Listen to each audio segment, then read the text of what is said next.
Assalamualaikum warahmatullahi wabarakatuh. Selamat pagi, salam sejahtera untuk kita semua. Om Swastiastu, Namo Buddhaya, salam kebajikan.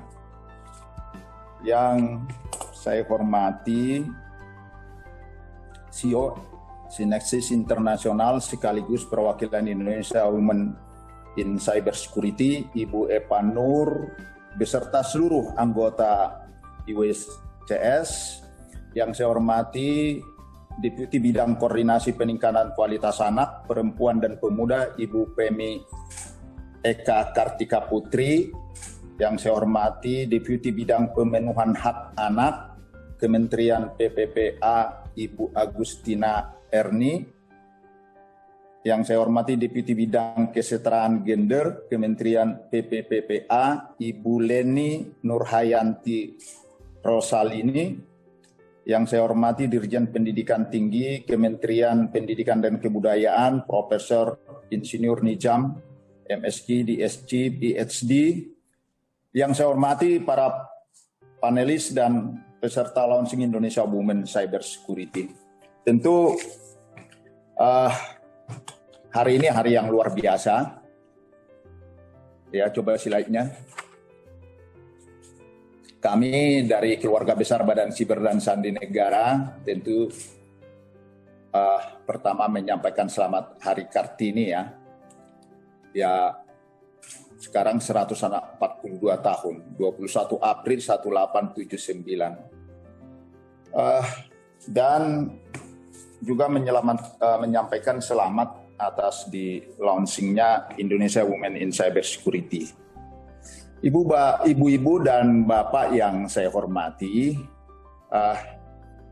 Badan Siber dan Sandi Negara tentu bekerja sesuai dengan kebijakan dan perintah dari pimpinan negara dan pimpinan pemerintahan kita, yaitu Bapak Jokowi. Kalau kita lihat di tanggal 16 Agustus 2019, beliau sudah mengingatkan kita sebagai bangsa untuk kita harus siaga menghadapi ancaman kejahatan siber.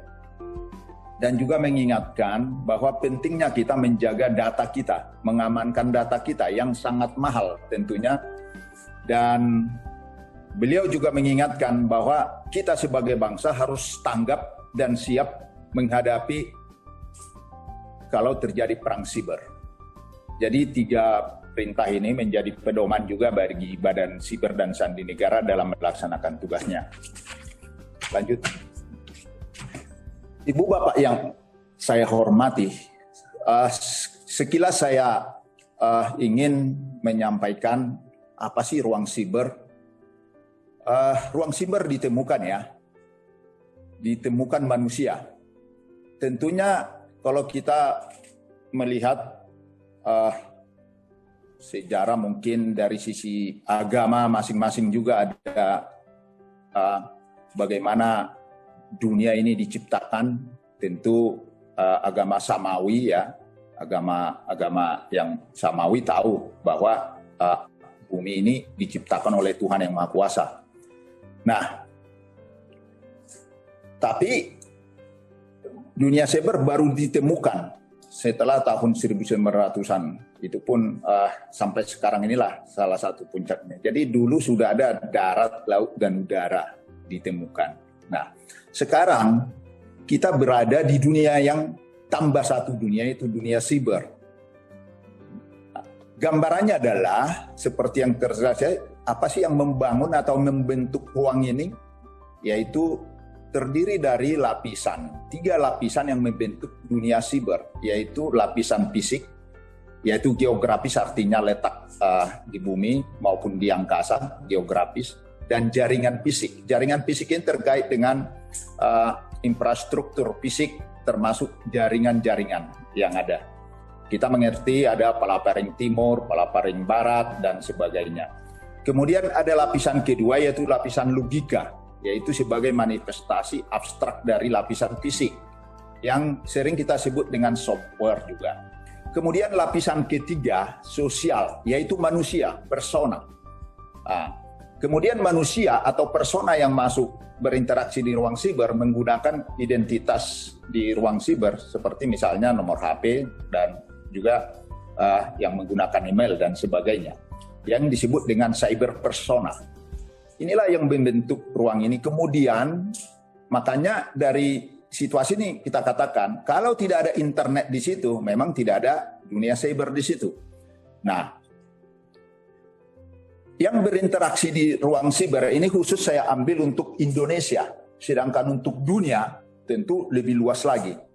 Nah, yang membentuk ruang siber di Indonesia itu sudah kita ketahui ada pemerintah membangun infrastrukturnya, palaparing dan sebagainya, kemudian membangun tower sekian ratus ribu dan sebagainya. Kemudian internet atau traffic yang ada di ruang siber Indonesia itu untuk internasional ada 25 terabytes per second, kemudian untuk domestik 6 terabyte per second. Mungkin ibu-ibu akan nanya, kenapa sih internasional lebih banyak? Karena kita, bangsa kita, rakyat kita masih banyak tergantung dengan platform dari luar. Sehingga memang cuma pertanyaannya, apakah kita lebih banyak diuntungkan atau memberikan uang keluar dengan dari traffic ini? Ini menjadi sesuatu hal tentu perlu kita pikirkan ke depan. Ibu bapak sekalian yang saya hormati, yang berinteraksi di ruang siber ini, inilah data-datanya. Semua kementerian tentunya dan lembaga-lembaga, dan kalau kita lihat ke manusianya, smartphone aja misalnya, itu ada 345 juta ya. Penduduk kita hanya 270. Ya memang ada yang punya dua. Biasanya bapak-bapaknya punya dua itu handphonenya. Kemudian sosial media yang lain, itulah yang berinteraksi. Kemudian di ruang siber ini terjadi proses ekonomi, yaitu kita kenal dengan ekonomi digital. Yang bermain di situ ada sampai saat ini 2.216 startup, ada 5 unicorn, 1 dekakon, 158 fintechs. Kemudian kita juga sekarang sudah masuk ke infrastruktur informasi vital nasional. Apa sih infrastruktur informasi vital nasional kita ini? Ibu-ibu, mungkin selama ini kita mendengar istilahnya infrastruktur, yaitu objek vital nasional, ya, objek vital nasional yang menyangkut masalah kehidupan orang banyak di situ. Nah, ketika objek vital nasional ini sudah menggunakan internet atau informasi atau SCADA, maka dikategorikanlah dia infrastruktur informasi vital nasional. Itulah yang membangun atau membuat proses di ruang siber kita. Kemudian ditinjau dari sisi ekonomi. Data di 2020, 44 miliar US dollar uang yang beredar di ruang siber. Inilah kira-kira, jadi ada peluang di situ ya, di ruang siber itu, tapi juga ada ancaman. Ya, ada ancaman yang bersifat teknis, ya, yaitu juga akan menyerang sistem elektronik itu atau menyerang lapisan kedua yang berdampak ke lapisan fisik, ya. Kemudian ada lapisan yang akan menyerang lapisan sosial, yaitu serangan yang bersifat sosial, ya, bersifat propaganda. Ibu-ibu sangat terkenal, sangat tahu dengan istilah ini, terutama dengan banyaknya berita hoax. Lanjut, ini contoh-contohnya ya yang saya sampaikan tadi yang menyerang sistem elektronik itu sendiri. Lanjut, ini kenapa? Karena kalau diserang suatu sistem elektronik misalnya PLN, balik, maka akan berdampak kepada yang lain. Kalau listrik kita mati, mungkin smartphone yang ada pun tidak bisa bunyi atau juga akan mati. Demikian juga yang lain. Kita sudah terhubung, sudah ada interdependensi sektor-sektor yang ada. Oke, inilah yang saya katakan tadi ancaman secara fisikal. Lanjut, teknikal.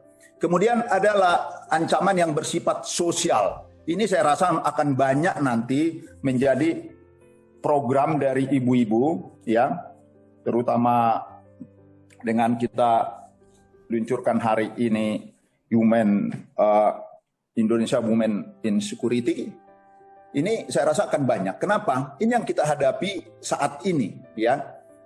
Di mana dengan informasi yang begitu banyak bisa disampaikan menjadi ancaman bagi kita, ya, bisa digunakan jadi ancaman. Jadi kalau perang yang sekarang itu, Ibu sering dengar istilah perang cyber dan informasi. Apa sih alutsistanya? Alutsistanya adalah sistem elektronik itu sendiri, sistem informasi itu sendiri yang direkayasa sedemikian rupa yang bisa merubah ide, pilihan, pendapat, emosi, tingkah laku, opini, bahkan motivasi orang. Ya, karena diberikan informasi yang sudah direkayasa sedemikian rupa, tentu bagaimana tujuan daripada si rekayasa. Ini sangat berdampak, bisa dalam bidang budaya, bisa mengikis budaya suatu negara, ya, bisa mengikis kebiasaan-kebiasaan yang baik masuk dengan budaya-budaya yang baru. Kemudian berdampak sosial, bisa di ekonomi, politik, militer, dan diplomasi. Inilah yang sangat berbahaya juga terhadap lanjut kita.